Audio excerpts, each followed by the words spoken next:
Turning in the dark, I feel like I'm going blind to the feelings in my heart. I don't wanna fall into now, no backing down, I'm through. I don't wanna be someone I can't take no more in my head.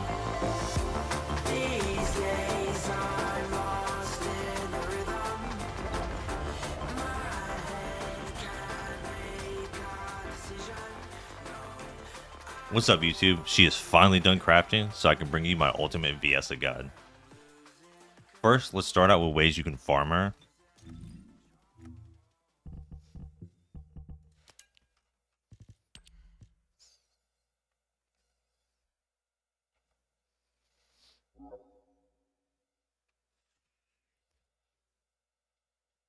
This is all the options for the spiral catalyst.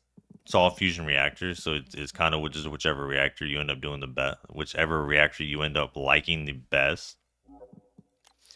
For most of these, it looks like you might end up needing a share. Now you can actually just farm for this one out the gate. Yeah, so you don't need a share in technically to get all these. Like Obstructor, you can easily farm for these. I think Obstructor is pretty easy to get this from. That's why I got this from Obstructor. And then I farmed this one from the Executioner. These are all ways for you to achieve her. Molten Fortress probably not that good. Not the best farm right there. I think I ended up farming hers from 70 pattern 75. And you will need a Sharon for this. I'll throw a little mock-up Sharon build just to get the job done up for you guys. With that being said, let's jump right into her and her abilities. To start her off, we'll talk about her passive ability first because it kind of ties into all of her abilities. As you cast any of her other abilities, you're going to be applying something called Ice Shackle.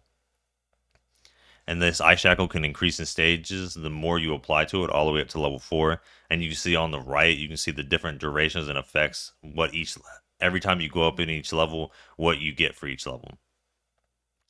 Main important thing is about this passive is as you're throwing out your abilities, you're going to be creating these little ice spheres that float around the back of her. You're going to be creating these little ice spheres that float around the back of her, and they'll fly out, and they do a moderate to a decent amount of damage to the targets. So it kind of turns her a little bit into a turret-style character. But it's extra damage on top of your ability spamming anyways. She's a very ability spammy heavy character to me. So we're going to start out with her first ability, which is going to be Frost Shard. This is probably one of your most used abilities because the cooldown on it is so low. You're going to pretty much be able to just spam it out over and over and over and over and over again. And this, as you're doing this, it explodes, and the radius around the explosion will also apply Ice Shackle not just to the target you're hitting, but to the targets around. This is probably going to be one of her most used and important skills within her kit. Her next one is going to be Frost Roads. I really like Frost Roads in general, just the speed that you get from the ability. So that's why I chose to have a mobbing build that kept the speed and the ability of Frost Roads.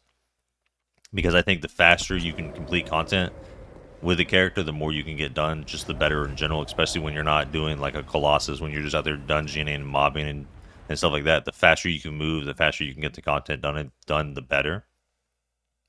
Moving on, her next one is going to be Cold Snap. This, just at base by itself, I don't think is the greatest ability, because all it really does, it will just launch the target up. It just hits them twice. It doesn't do it. I mean, it doesn't even hit them twice, actually. That's my Ice Spheres. It's just a quick one and done. I think this ability works best in combination with one of her Transcendent mods, because it becomes more of an aerial denial ability, which I really like. But we'll get into more of that when we talk about the builds and our mods. And then her last ability is going to be Blizzard. This is going to be her hardest, highest damaging hitting ability. But the one thing that there are some caveats about it, I think the base range on it is quite small, so you have to be pretty accurate where you land your Blizzard. And it how it works is it takes every 2 seconds, so you kind of want to have just a little bit more than 6 so you can get that last tick off. That's the only little finicky things about it. So kind of just to give a quick little wrap of this. Your Frost Shard is probably going to be your hardest hitting ability and the ability you use the most. 2 is going to be what you use to get around fast and just quickly, unless you're using the boss build, which will completely changes the 2. We'll talk about that when we get into it. And 3 is going to be our Cold Snap, which is basically our denial, or our area denial ability. And then we're going to have our hard hitting whenever we run into leaders, any commanders, or when we're fighting Colossus. This is where most of your damage is going to come from your Blizzard. With that being said, before we dive into the actual builds, we'll just go over our setup real quick. Weapons and components and reactors. We'll just really fast. Since I've hit MMR 20, this will probably be my main setup that you see in every video. Maybe the perforator might change just for other weapons, but the Afterglow and the Thunder Cage are my 2 main weapons. I think those are probably the 2 best weapons in the game. Thunder Cage being the best man-hand weapon, just running and gunning, and then the Afterglow probably being the best sniper. Kind of show you my Thunder Cage setup. It's just my not bunny setup. This is what I'll run on any character that I'm not playing as bunny. Most important thing to look at on this one is sweeping squads. We talked about this a little bit in my tips and tricks video. Sweeping squads actually procs off of any ability kill from any character. So you're pretty much going to have 100% uptime on this. So you have a 33% chance, a little bit more than that. 33% extra damage on your firearm, which is massive, and it really helps when clearing those mobs. Perforator, nothing special here. I just have Defensive Master. I'll switch here if I feel like I need a little bit extra defense. I'll pull this out, get a kill real quick. Defensive Master is proc. Afterglow, we're slowly building it up. Our Afterglow is not too crazy at the moment. The only perk on here that probably is way different than everybody else is we use General Rounds Charge improvement. And that's just so we can get more rounds throughout our fight while fighting the Colossus. Every 200 rounds you pick up of regular ammo is 2 rounds for your Afterglow. And you pick up 400 rounds at a time. So every time you pick up ammo, it's going to be 2 rounds for your Afterglow. So it's just more shots. And this thing cooks, man. It puts out a pretty good amount of damage. That's why I really love it. Next thing we're going to talk about is her reactors. To really get the most bang for your buck out of this build, you're going to need 2 reactors. You're going to need a fusion for the mobbing and a tech for the bossing. We'll break down the fusion first. On the fusion, you're going to want a mounting to match the weapon you like using. Or if you're like me, if you get the God roll, you can go get the weapon to match the reactor. Some of the substats we'll be looking for on our fusion reactor are things like skill range, skill cost, skill cooldown, and even critical hit damage. My God roll out of those is probably the one that I have right here. Skill range and cooldown, because you can always have more cooldown. Our skills aren't at 1 second yet. And I would kind of shy away from skill cost. And then we're going to jump over to our tech reactor. I don't have one because it wasn't farmable this week. But obviously you would want to get a mounting to match.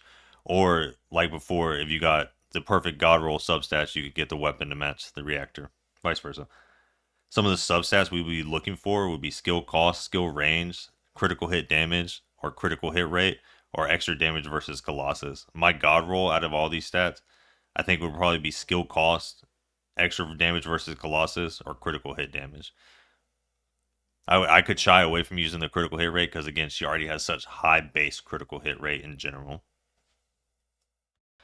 And then to kind of just top it off, how to farm for these reactors, I'll tell you every time, is you're going to come to your map right here. You're going to hit F or whatever the key right here says, depending on what platform you're playing on.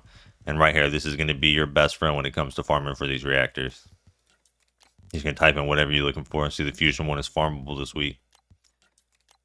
And this will lead you to get your reactors for all your characters. It's very important. So you come right here and you hit F or whatever button it says for you, and this will bring up your reactor screen. Next, we're going to talk about her components. She was actually pretty easy to build when it came component-wise. The 2 components that I wanted to pick for her didn't have the most restrictions on it. The only restriction was, I think, the polar having shield, which we don't want any shield at all. Shield bad. More HP, more defense is probably the best. So we ended up going with a two set annihilation and a 2-set polar so that we could get the 5.7% duration. And we picked the annihilation set because the way her 4 works is it works off 2-second procs, and you needed just enough just to boost it up just a little bit to be able to get that last proc out. And 5.7 is enough to do it, so that's why we picked the annihilation set. And the reason we went with the auxiliary power and the memory is because, like I said, the polar spawns with shield. So this is the best combination setup we could get to get the most defense and HP out.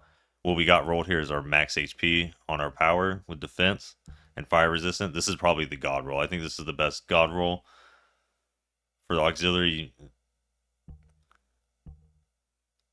And then the next one, this is kind of, you kind of can't really change it out. For me, I think this is a guaranteed you absolutely need on your sensor, is MP recovery in combat, purple or gold. Gold would be ideal, but purple can get the job done. The other substats not really that important, but you mainly want to get MP recovery in combat. And for your memory, you want to try to roll with defense. And then I'm not sure if this affects it, but I'm running tests right now to see if it does. And if it does end up affecting it enough to matter, you would want MP recovery modifier, at least gold. That would be the god roll. But the main 2 stats you're looking for is HP and defense so that you can get your survivability up. And then you want your polar processor. It doesn't really have the best substats, so you can just, whatever you get is fine. The one I went for is acquisition distance, just so maybe you can pick stuff up further. Just to kind of show you why MP recovery in combat is so important. This is what it looks like with it.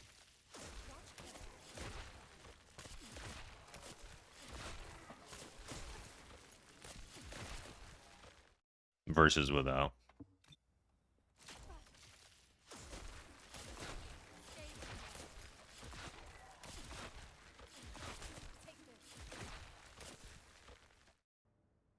Cool thing to mention is when you first unlock her and get her, she's already socketed pretty good for some of the high damage mods you'll be looking for later on. Let's dive into our builds. We're going to start out with our mob - dungeon build. This is just our general play when we're running around not fighting Colossus.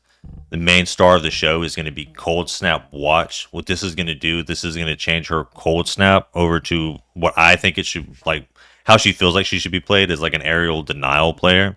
So you saw how what it did before. What this is going to do now is it's going to leave an area on the ground that's going to continue to dot tick the enemy. As you see, it kind of just denies the zone. And what will happen is as enemies go into the zone, not only will they take the damage from the zone, but they will also be frozen and slowed at the same time. So it's pretty good. And the good thing about this is not an Ultimate Viessa exclusive mod. This is for Viessa as well. That's both these mods can work for Viessa. Both these builds can. So you don't need the Ultimate character to make this setup work like Ultimate Bunny. This is universal. It can flip-flop between Viessa or Ultimate Viessa. What we're going here with this modding setup is we're going for as much cooldown as possible. So we can have, again, she feels like she wants to spam her abilities. We want to be able to spam her abilities. So our 2 cooldown perks we're going with, we're going to go MP conversion. We do take a hit in our max MP, but with MP collector and the MP recovery in combat, it's a little bit non-noticeable. You kind of almost don't feel it, especially with MP collector. And so to get our cooldown, we're going nimble fingers for 25%, MP conversion for that big 36%. And then we're going to try to get a little bit of range with some cooldown on our skills. We're going to go frugal mindset to get that 8.5% cooldown with 22% range, because the base range of some of our abilities just feel really small, especially when you're mobbing. They feel as though they can't catch enemies. So the goal here is just to try to widen them enough so that they actually do catch those enemies.